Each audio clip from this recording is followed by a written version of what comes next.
Hello दोस्तों। चलो आज हम लोग 11th क्लास का फिजिक्स का old NCERT line by line cover करते हैं। ठीक है। और ये जो वीडियो बना रहे हैं वो नीट के स्टूडेंट के लिए है और सीयूईटी बीसीसी सब मेडिकल एंट्रेंस के लिए है। ठीक है। उसी के पर्पज से ये वीडियो बना रहे हैं। चलो फिर शुरू करते हैं अपना पढ़ाई। सबसे पहले देखो इंट्रोडक्शन पढ़ते हैं। ठीक है। इंट्रोडक्शन में क्या है, इस चैप्टर में ये जो चैप्टर है आपका वो है यूनिट एंड मेजरमेंट। तो सबसे पहले हम लोगों को यूनिट के बारे में जानना है। ठीक है। पहले इंट्रोडक्शन में देख लो, समझ लेते हैं कि सबसे पहले रेफरेंस ऑफ यूनिट मतलब क्या होता है कि कोई भी चीज को तुम मेजर कर रहे हो, यूनिट का क्या हम लोगों को लाइफ में क्या उसका रोल है वो बता रहे हैं। ठीक है। तो यूनिट का मतलब क्या होता है वो समझो। सबसे पहले कि मैं कभी मान लो तुम कभी मार्केट जाते हो। ठीक है। तुम कभी आलू वाले को ऐसे नहीं बोलोगे कि मुझे 2 लीटर आलू दीजिए, या फिर चीनी वाले को ऐसे नहीं बोलोगे कि मान लो 2 लीटर चीनी दीजिए। ठीक है। अगर कोई लिक्विड चीज ले रहे हो तो जैसे कि मान लो तेल, तो उसको ये नहीं बोलोगे कि 2 न्यूटन तेल दीजिए हमको, है ना। तो हर चीज का अपना अपना एक यूनिट होता है। तो यूनिट का रोल यहाँ पे तुमको समझ में आ गया होगा कि हर एक चीज, जिस चीज का हम मेजरमेंट करेंगे उसको दर्शाने के लिए, उसको रिप्रेजेंट करने के लिए हमको यूनिट का जरूरत होगा। ठीक है। तो बहुत सारे यूनिट का डिस्कवर हुआ, उसका डेवलपमेंट हुआ, बट वो उतना ज्यादा अच्छा कारगर साबित नहीं हुआ जैसे जैसे फिजिक्स एक्सपैंड किया। ठीक है। तो चलो सबसे पहले जो इंटरनेशनल सिस्टमैटिक डी यूनिट है, यानी इंटरनेशनल सिस्टम ऑफ यूनिट, वो क्या है वो हम लोग समझते हैं।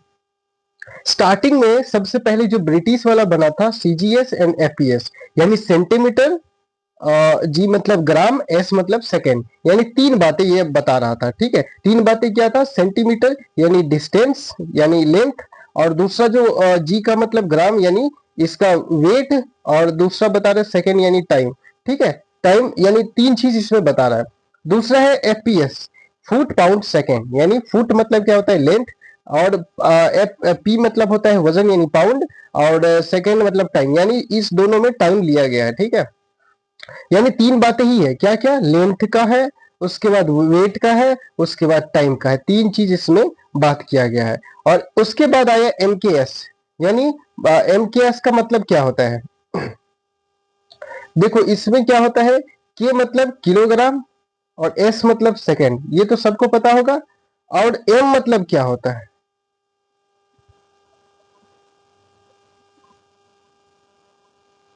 एम मतलब होता है मीटर। ठीक है। तो इतना कमेंट में बता देना, एम का मतलब होता है मीटर, तो मीटर, किलोग्राम और सेकेंड। ठीक है। ये 3 बातें यहाँ पे देख लेना। उसके बाद आते हैं सीजीएस, सीजीएस बता दिए, पीएस बता दिए, और एमकेएस बता दिए। ठीक है।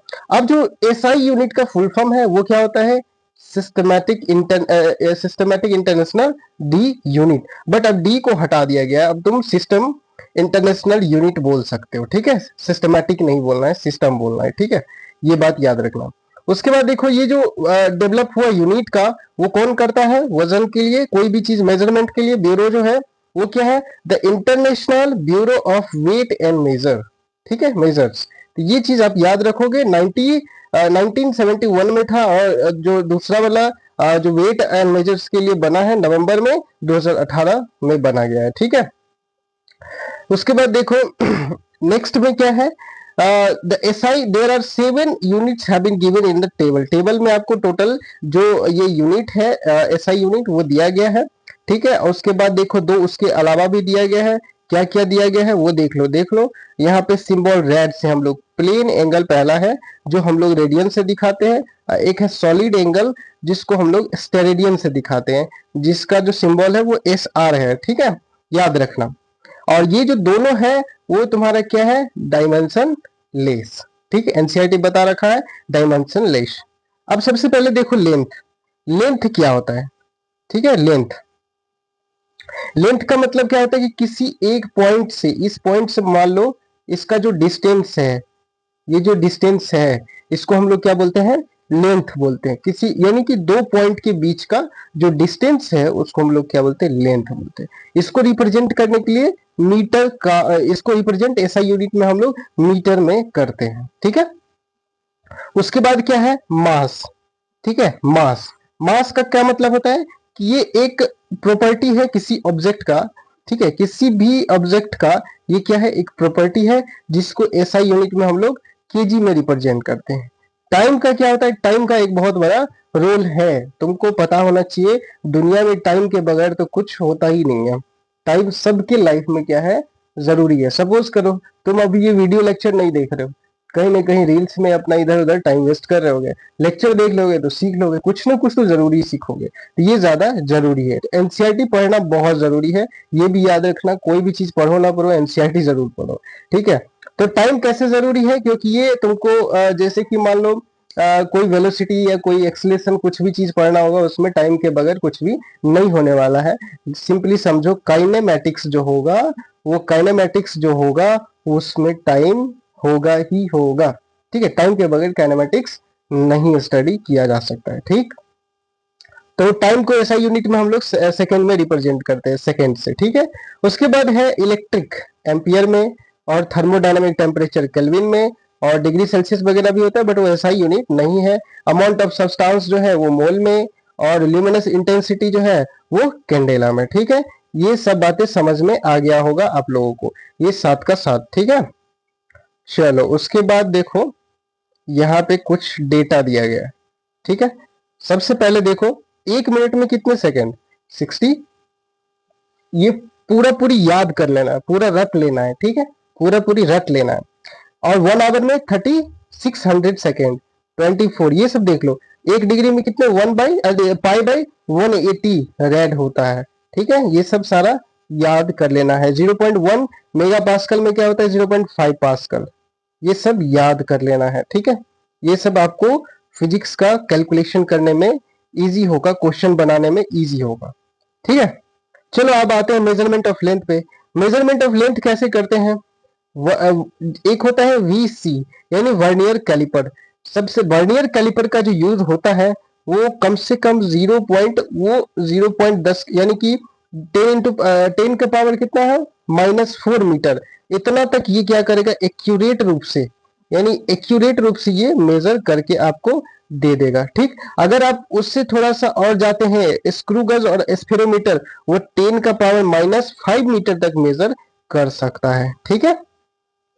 अगर उससे भी ज्यादा छोटा या बहुत बड़ा करते, छोटा को तो छोड़ो, बहुत बड़ा लार्ज डिस्टेंस अगर करना होता है, तो लार्ज डिस्टेंस के लिए हम लोगों को पैरेलक्स मेथड का यूज करना पड़ेगा। पैरेलक्स का मतलब क्या होता है, ठीक है। अगर मान लो कि तुम दीवार पे कोई बल्ब है, ठीक है, उसको तुमने एक आंख से, बल्ब को छोड़ो, एक दीवार में पेंसिल को टांग दो, ठीक है, और उस पेंसिल को राइट आई से कवर करो, और राइट आई कवर करो और लेफ्ट आई से उसे देखो, फिर उसके बाद क्या करो, लेफ्ट आई कवर करो और राइट आई से उसे देखोगे, तो लगेगा कि वो जो पेंसिल है या पॉइंट है या कुछ भी दीवार पे जिसे देख रहे हो वो डिस्प्लेस हो जाएगा।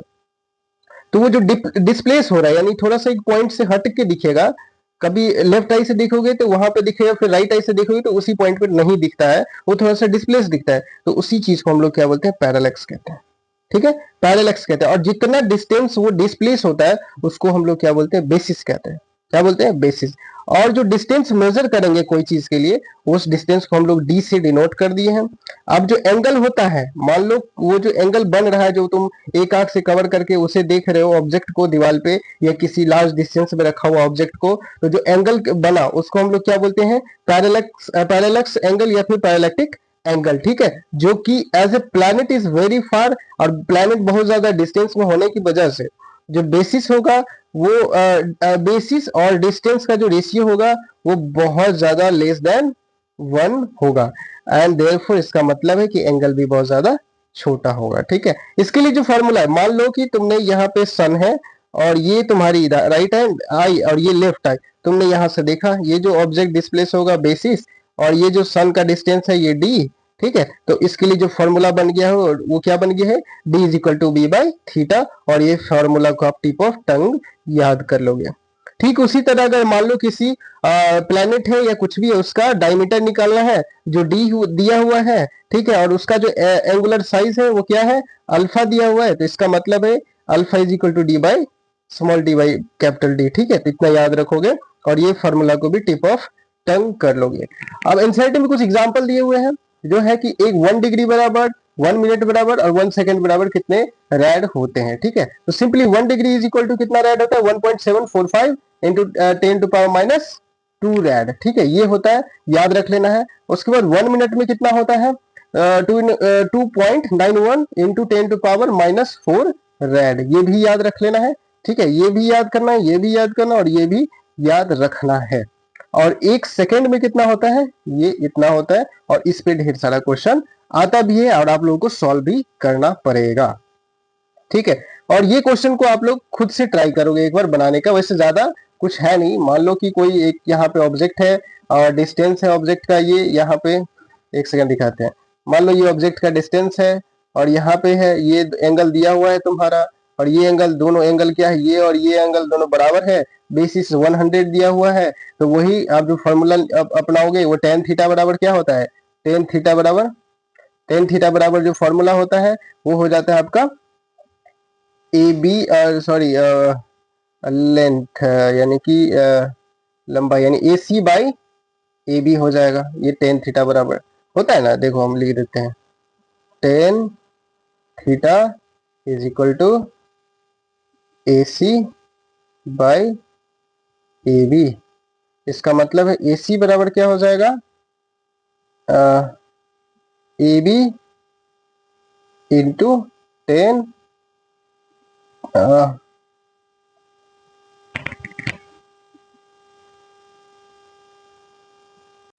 टेन थीटा बराबर हो जाएगा ए बी बाई ए सी, ठीक। फिर ए सी बराबर क्या हो जाएगा, A B by tan theta. यही चीज को क्या किया गया है, यहाँ पे रिप्रेजेंट किया गया है, ठीक है। तो वो फॉर्मूला, इसी फॉर्मूला पे यहाँ पे वैल्यू निकाल दिया है डायरेक्ट 119 मीटर। तो एक बार कैलकुलेट आप लोग कर लेना, ठीक है। और सिंपल इसमें भी मून के लिए दिया गया है, ये भी ट्राई कर लेना है एक बार, क्वेश्चन ज्यादा कुछ नहीं है। ये d is equal to D by theta पे फॉर्मूला पे बिठा करके बना दिया गया है, ठीक है। उसके बाद estimation of very small distance size of molecules. अरे सिंपली इसके लिए वही ऑयल मेथड जो था, ओलिक ऑयल एसिड वाला, वही मेथड यूज किया गया है, ठीक है। इसमें देख लो वही मेथड, कोई भी स्मॉल चीज के लिए जो small distance size of molecule निकालेंगे वो ओलिक एसिड जो सॉपी लिक्विड होता है, large molecule of the order 10 into power -10 metre का होता है। उसमें ओलिक एसिड का इस्तेमाल करके हम लोग क्या करते हैं, वो डिस्टेंस मेजर करेंगे, ठीक है। उसके लिए ये देखो फॉर्मूला यहाँ पे दिया है, देखो volume of an drop of solution is equal to an भी सेंटीमीटर स्क्वायर, सबसे क्यूब। सबसे पहले हम लोग वॉल्यूम निकाल लिए, उसके बाद amount of oleic acid of solution निकाल लेना है, एन भी इंटू 1/2020, ठीक है। उसके बाद ये हो गया आपका, निकालने के बाद यहाँ पे थिकनेस ऑफ पेपर निकाल सकते हो, किसी चीज का थिकनेस, यानी किसी चीज में स्मॉल, जिसका बहुत ज्यादा छोटा थिकनेस जो निकालना होगा। तो वॉल्यूम ऑफ द फिल्म और एरिया ऑफ द फिल्म करके आप आराम से इजीली यहाँ पे निकाल सकते हो, ठीक है, ओलिक एसिड का इस्तेमाल करके। और यहाँ पे ये क्वेश्चन दिया गया है, ये ट्राई कर लेना है, छोड़ना नहीं है, ठीक है। देखो रेंज ऑफ लेंथ, 1 फर्मी बराबर क्या होता है, 1 fermi is equal to 10 into power -15 metre. 1 angstrom बराबर क्या होता है, 1 एंगस्ट्रम बराबर 10 इंटू पावर -10 मीटर। उसके बाद है 1 एस्ट्रोनॉमिकल यूनिट बराबर क्या होता है, वो लगभग कितना होता है, 1.496 into 10 into power 11 metre. 1 light year बराबर क्या होता है, 9.46 into 10 to power 15 metre. And 1 parsec बराबर क्या होता है, 3.08 इंटू 10 टू पावर 16 मीटर। ये सब हो गया, और ये सब किस चीज का बताए हैं हम, लेंथ का। तो याद रखना ये सारा लंबाई के लिए यूनिट है, ठीक है। मास को कैसे करते हैं, तो मास का क्या होता है, केजी। सिंपली ये बेसिक प्रॉपर्टी होता है मास का, it does not depend on temperature, pressure and location of the object. समझ में आ गया, ये बात फिजिक्स में लिखा हुआ है।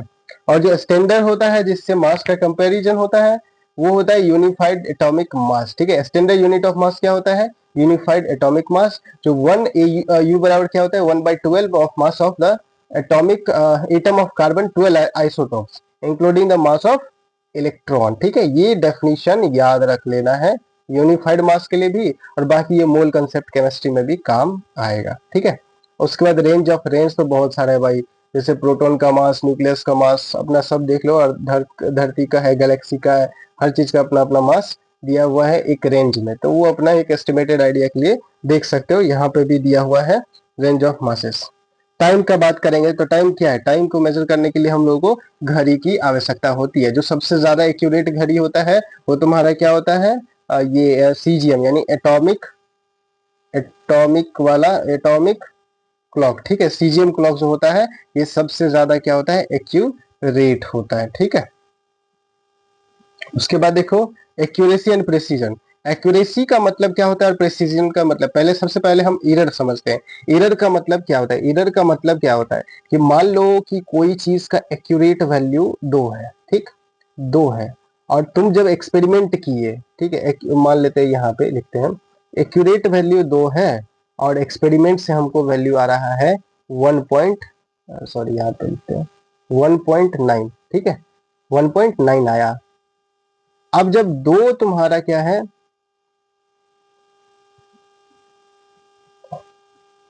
2 तुम्हारा एक्यूरेट वैल्यू है और 1.9 तुमको एक्सपेरिमेंट से आया, तो इसका मतलब क्या है कि 0.1 तुम्हारा आ रहा है वैल्यू एरर। क्या आ रहा है, एरर आ रहा है। तो अब यहाँ पे समझना ये है कि एरर का मतलब क्या हुआ, कि एरर का मतलब ये हुआ अनसर्टेन वैल्यू। क्या होता है, अनसर्टेन वैल्यू यहाँ पे लिखा गया है। और एक्यूरेसी का मतलब क्या होता है कि जो मतलब एक्यूरेट है, यानी कि जो वैल्यू क्या है, ट्रू वैल्यू। ट्रू वैल्यू को हम लोग क्या बोलते हैं, एक्यूरेसी बोलते हैं, ठीक है। उसके बाद प्रेसिजन। प्रेसिजन मतलब होता है कि एक्यूरेट वैल्यू के जितने क्लोज होगा वो उतना ज्यादा प्रेसाइज होगा, ठीक है। क्लोज टू एक्यूरेसी होता है, क्लोज टू एक्यूरेसी को हम लोग क्या बोलते हैं, प्रेसिजन बोलते हैं। जैसे कि ये क्या है, प्रेसिजन वैल्यू हो गया 1.9 प्रेसिजन, और एक्यूरेट वैल्यू क्या है 2, तो ये हो गया एक्यूरेट, प्रेसिजन कहते हैं। अब एरर दो तरह का होता है, कितना, एक सिस्टमैटिक एक रैंडम। सिस्टमैटिक एरर जो होता है सिंपली वो क्या होता है, वन डायरेक्शनल होता है, वो पॉजिटिव होगा या फिर नेगेटिव होगा। अब सबसे पहले इंस्ट्रूमेंटल देखते हैं। इंस्ट्रूमेंटल में क्या होता है कि error due to imperfect design of calibration, ठीक है, और to the measure of instrument zero error in the instrument. अब कोई ऑब्जेक्ट है जिसका कोई मान लो मेजर करने के लिए इंस्ट्रूमेंट है, उसको कैलिब्रेट नहीं कर रहा है, तो वो एग्जैक्ट वैल्यू यानी एक्यूरेट वैल्यू के पास नहीं रहेगा, तो उसमें जो एरर आएगा उसे हम लोग इंस्ट्रूमेंटल एरर कहेंगे। Imperfection in experimental technique. अगर एक्सपेरिमेंटल टेक्निक क्या है, अगर गलत है, जैसे कि बॉडी टेम्परेचर अगर आर्मपिट में लगाते हैं तो वो एक्यूरेट वैल्यू नहीं है, तो एक्सपेरिमेंटल क्या है, लोकेशन क्या है, गलत है, तो ये हो जाएगा आपको टेक्निक में, ठीक है। टेक्निकल एरर जो हो गया सिंपली कि जो प्रोसीडर की वजह से क्या हो रहा है, एरर आ रही है। उसके बाद है पर्सनल एरर। पर्सनल एरर की क्या होता है कि इंडिविजुअल बाइस होता है, lack of proper setting of the apparatus और individuals carelessness is taking over. तो ये हो गया सिंपली जैसे पैरालैक्स मेथड, ये टेक्निकल यानी पर्सनल एरर। एक आंख बंद करोगे एक आंख खोलोगे तो थोड़ा सा वो ऑब्जेक्ट डिस्प्लेस दिखाई दिए तो उसको पैरालैक्स बोले, और इसको तुम ठीक भी नहीं कर सकते हो, तो वो हो गया तुम्हारा पैरालैक्स में। तो जो याद रखना, पैरालैक्स किस में आता है, पर्सनल एरर में। उसके बाद रैंडम एरर। रैंडम एरर में क्या होता है कि error which occurs irregularly and hence random with respect to the size and can rise due to random and unpredictable fluctuations in experiment condition. अब एक्सपेरिमेंट कर रहे हो उसमें बार बार क्या हो रहा है, फ्लक्चुएशन हो रहा है, तो वो जो वैल्यू आ रही है वो उसमें भी क्या होगा, ये आपका रैंडम एरर हो जाएगा। उसके बाद होता है least count error. Least count error का मतलब होता है कि जो एरर मशीन के through smallest value can be measured by the measuring of instrument, अब उसको हम लोग लिस्ट काउंट कहते हैं। अब list count error is associated with the resolution of instrument. अब इंस्ट्रूमेंट का रिजोल्यूशन अगर खराब रहा, अच्छा नहीं रहा, परफॉर्म नहीं अच्छा कर रहा है, तो वो इंस्ट्रूमेंटल या फिर लीस्ट काउंट एरर में आ जाता है, ठीक है। Absolute, relative and percentage error. जो सबसे पहले जो वैल्यू जितना आ रहा है सबका वैल्यू तुमने नोट कर लिया है और उसका जो मीन वैल्यू होता है वो निकाल लिए, ठीक है। उसके बाद अब्सोल्यूट वैल्यू कैसे निकालते हैं, ठीक है। अब जो अब्सोल्यूट एरर होगा वो कैसे निकालोगे, तो जो पहला वैल्यू है उसमें से मीन वैल्यू माइनस कर देंगे, वो तुम्हारा अब्सोल्यूट एरर आ जाएगा। अरिथमेटिक मीन में कैसे, अब्सोल्यूट एरर का अरिथमेटिक मीन में कैसे, तो सारा का क्या किए थे हम, अब्सोल्यूट एरर का मीन निकाल लिए थे, वो तुम्हारा अरिथमेटिक मीन वैल्यू हो गया, ठीक है। और इसमें से ये क्वेश्चन जो है ये जो लाइन है ए मीन माइनस अरिथमेटिक ए मीन, ये वाला आपको क्वेश्चन पूछा भी जाता है, ठीक है। Relative error and percentage error. Is ratio of mean and mean value of quantity measured. यहाँ पे देखो ये वाला रिलेटिव एरर, ठीक है। अब्सोल्यूट बाय एक्यूरेट वैल्यू जो आ रहा है उसको परसेंटेज एरर में करेंगे तो delta A mean by A mean into 100%, ठीक है। ये अपना फॉर्मूला देख करके याद कर लोगे, ठीक है। उस पर ये एक दो क्वेश्चन बनाना, कहीं ये नीट के व्यू से तो है नहीं, इसीलिए उतना ज्यादा डीप हम नहीं जा रहे हैं, ठीक है। तो एरर से तो क्वेश्चन आता है, याद रखना, एरर से क्वेश्चन आता है, कॉम्बिनेशन से क्वेश्चन ज्यादा उठाता है, ठीक है। एरर में कॉम्बिनेशन ऑफ एरर से क्वेश्चन, यानी कि सिंपली बोले तो ये टॉपिक से ज्यादा क्वेश्चन उठाया जाता है, ठीक है। उसके बाद कॉम्बिनेशन में देखो, ठीक है, सबसे पहला जो है देखो, सबसे पहले अगर मान लो कोई वैल्यू है, ठीक है, ए एंड बी है, जिसको ऐड कर दिए, एडिंग में है, ये कॉम्बिनेशन कर रहे हैं तो कंबाइन हो रहा है यानी ऐड हो रहा है, तो उसका जो वैल्यू जो एरर का टोटल वैल्यू आएगा वो क्या आएगा, ये delta Z is equal to plus minus delta A plus minus delta B, ठीक है। हेंस द रूल क्या है, when two quantity are added subtracted और absolute error in the final and sum of absolute error in the individual quantity, ये हो जाएगा, ठीक। उसके बाद है error of product of quotient. Quotient का कैसे निकालना है कि मान लो कि ये हो गया तुम्हारा z is equal to A B and value A and B क्या है, दो ठो एरर है जिसमें a plus minus delta A B plus minus delta B है, इस तरीके से दिया हुआ है, ठीक है। तो इसको करोगे तो फाइनल जो ये आएगा कोसेंट में इस तरीके से आएगा, यानी डेल्टा जेड बाई जेड और delta A by A plus delta B by B. इसका जो रूल है ये है, when two quantity are multiplied by और divided the relative error it result sum of relative error in the multipliers, ठीक है। ये देख लेना है और इसको रट भी लेना है, एक दो बार पढ़ना भी है, ये क्वेश्चन देख लो एक बार, इंपॉर्टेंट है, ठीक है। आर बराबर तुमको पता है बी बाई आर आई होता है, where B is equal to इतना और आई इज इक्वल टू इतना, तो दोनों में परसेंटेज एरर जो आ रहा है, आई में 2% और बी में 5%, तो टोटल परसेंट कितना हो जाएगा 7। और ये क्वेश्चन शायद पहले भी पूछा जा चुका है, इसीलिए आप ये क्वेश्चन को एकदम टिप ऑफ टंग पे करोगे और ये क्वेश्चन सेल्फ से करना है, ठीक है। उसके बाद देखो डिवीजन वाला, जिसमें बताया Z is equal to A square है, तो अब देखो इसमें कैसे किया गया है कि जेड बराबर A delta Z by Z A delta sorry delta A by A plus delta A by A is equal to 2 into delta A by A, ठीक है। The relative error of A square का 2 times हो रहा है, यानी कि z बराबर a का पावर p b का पावर q बाई c का पावर, ये नया वाला है। इफ जनरल अगर थर्ड केस देखे तो इसका मतलब है जो पावर होता है वो रिलेटिव एरर से एब्सोल्यूट से सबसे क्या हो जाएगा, मल्टीप्लाई हो जाता है, ठीक है। रिलेटिव एरर से क्या हो जा रहा है, मल्टीप्लाई हो जा रहा है, ये बात याद रखना है, ठीक है। जैसे कि यहाँ पे ये क्वेश्चन बताया हुआ है, तो जैसे कि मान लो a का पावर 4 है तो 4a से मल्टीप्लाई हो गया, फिर 1/3 हो जाएगा, फिर c अगर पावर में कुछ भी नहीं है तो ऐसे ही रह जाएगा, फिर 3/2 से मल्टीप्लाई कर दिया गया, तो कुछ था नहीं। सिग्निफिकेंट फिगर यानी reliable digits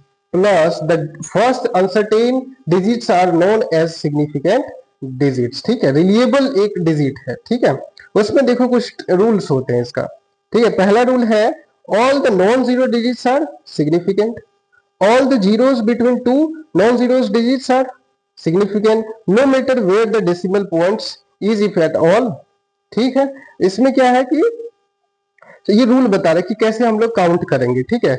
if the number of is less than 1 0 on the right of decimals point but the left of the first non zero digits are not significant, जैसे कि देख लो 0.002308 अंडरलाइन वाला जो है, जो ये जो अंडरलाइन किया गया है यहाँ पे वो सिग्निफिकेंट नहीं है। द टर्मिनल और trailing zero is in the number without any decimal point are not significant, जैसे कि 1 2 3 00 और उसके बाद 1 2 3 000 एवं हैज 3 सिग्निफिकेंट, ठीक है। ये जो वैल्यू है यानी कि जो आगे वैल्यू पड़ रहा है वो कोई ज्यादा मतलब ट्रेलिंग जीरो जो है वो कोई उसमें रोल नहीं ले रहा है, यानी कि इसका सिग्निफिकेंट वैल्यू में कोई चेंजेस नहीं होगा। उसके बाद है the trailing zero is number with the decimal point are significant, अगर विदाउट डेसिमल पॉइंट है तो सिग्निफिकेंट नहीं होगा, विद डेसिमल पॉइंट है तो सिग्निफिकेंट होगा। जैसे कि इसमें देख लो, इसमें देख लो, इसमें टोटल कितना हो जाएगा, यानी जैसे कि 3.500 इसमें 4 है और 0.06900 यानी इसमें भी 4 है, यानी दोनों में सिग्निफिकेंट फिगर 4 है, ठीक है। उसके बाद क्या है देखो इसमें यहाँ पे बताइए, ये सब तो उतना ज्यादा जरूरी है नहीं, ठीक है। अगला देख लो, यहाँ पे देखो, ये क्या है, for the number of greater than 1 without any decimal the trailing zero is not significant, ठीक है। उसके बाद for the number of with decimal and trailing zeros are significant, बहुत अच्छी बात है। ये रूल सब अपना याद कर लेना है, समझना। वैसे हम जब क्वेश्चन कराएंगे इस चैप्टर में तो वो धीरे धीरे याद हो जाएगा, उसके लिए घबराने की बात नहीं है, लेकिन एक रीडिंग आप लोग खुद से भी मारोगे और यहाँ पे पढ़ने के बाद आप लोगों को ज्यादा बुक छूने की जरूरत भी नहीं पड़ेगा, ठीक है। Operation with the significant figure, अब वही ऑपरेशन में क्या करना है, जोड़ घटाओ गुना भाग, यही करना है। उसके बाद फाइनल जो सिग्निफिकेंट आएगा वो कैसे निकालना, मान लो कि किसी का वेट दिया हुआ है, उसके बाद लेंथ दिया हुआ है, उसका डेंसिटी लेंथ नहीं है, सॉरी, इसका वॉल्यूम है, क्योंकि सेंटीमीटर क्यूब में है ना, तो इसलिए वॉल्यूम हो गया। तो अब इसका डेंसिटी निकालना है, तो डिवाइड करके जो वैल्यू आया इतना या 1.69, अब इसका जो सिग्निफिकेंट फिगर हो जाएगा वो इसका क्या करना है, हम लोग को निकाल लेना है। तो ये निकालने के बाद जो है इस गिवन एज इतना एंड 3 इसमें टोटल कितना है 1 2 3, तो टोटल 3 हो जाएगा इसमें आंसर, ठीक है, सिग्निफिकेंट 3 हो जाएगा। तो उसी तरीके से इसमें आप आगे भी कर सकते हो, और ढेर सारा क्वेश्चन भी एक्सरसाइज में इसमें दिया गया है, वो भी करना है, और हम भी आप लोगों को क्वेश्चन कराएंगे इस पे, ठीक है। राउंडिंग ऑफ का क्या मतलब होता है वो देख लो।